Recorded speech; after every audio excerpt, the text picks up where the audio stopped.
Hello guys, দেখেন তিনটা piece পেয়েছি। এই তিনটা পিসের হে এখন খুলতে আছে, খুলে তারপরে নিয়ে বাজি করে ফেলবে। বাজি করার পরে হে মটর করে খেয়ে ফেলবে। হাউ আর পিস কি করে তিনটা ভাই, তিনটা পিস। হ্যাঁ তিনটা তিনটা পিস। হ্যালো গাইস, তোমার তো পিস দেখি তোমার কি অনুভূতিটা হচ্ছে বলেন ভাই? আমার পিস অনুভূতি পিস তোমার সেই সকালে উঠে দেখি এরকম বন্যা আর বন্যা, রাতের মধ্যে কি হয়ে গেছে আমরা বলতে পারি না। এখন দেখি আমার বন্ধু পিস ধরতেছে এই বন্যার পানিতে।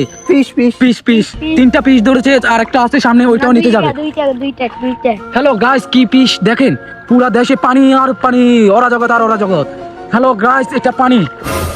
কালকে আমাদের এসএসসি পরীক্ষা, কিভাবে দিব সেটা নিয়ে আমরা চিন্তিত। এর মধ্যে বন্যা, হিসাব বিজ্ঞানের চিন্তায় আমরা অস্থির হয়েছি, বুঝছেন গাইস? কি করে এমনিতে অঙ্ক তো পারি না, আরো বন্যার গতিকে আরো মাথা হয়ে গেছে টেনশন। পানি ভিজে যায়। এসএসসি পরীক্ষার হলে যাব, হলে গেলে আমাদের প্যান ভিজে যায়, প্যান ভিজার গতিকে রেজিস্ট্রেশন কার্ডও ভিজে যায়। তারপরে স্যার আমাদেরকে হলে ঢুকতে দেয় না। পিস। হ্যালো গাইস, পিস আবার দুটো পিস। দুটো পিস, মোট 5টি পিস পেয়েছে। পাঁচটা পিস পেয়েছে। এরপরে আবার আমার বক্তব্য ফিরে যাচ্ছি। হ্যাঁ গাইস, দেখতেছেন পানির অবস্থা। আমরা এসএসসি পরীক্ষার্থী, দুজন এসএসসি পরীক্ষার্থী, একজন এসএসসি পরীক্ষার্থী পিস ধরতেছে। ভাই আপনার পিস ধরার অনুভূতিটা বলবেন না? Piece okay. দুজন এসএসসি পরীক্ষার্থী যখন এগুলো এক কথা। এরপরে আমরা হলে গেলে আমাদের অ্যাডমিট কার্ড ভিজে যায়, রেজিস্ট্রেশন কার্ড ভিজে যায়। আমরা কি করব? আমাদের পরীক্ষার টেনশন নিয়ে এমনি হয়ে রাখছি। আরো দুইটা পিস, ছেলেটার জন্য সুন্দর করে বয়ানও দিতে পারছি না।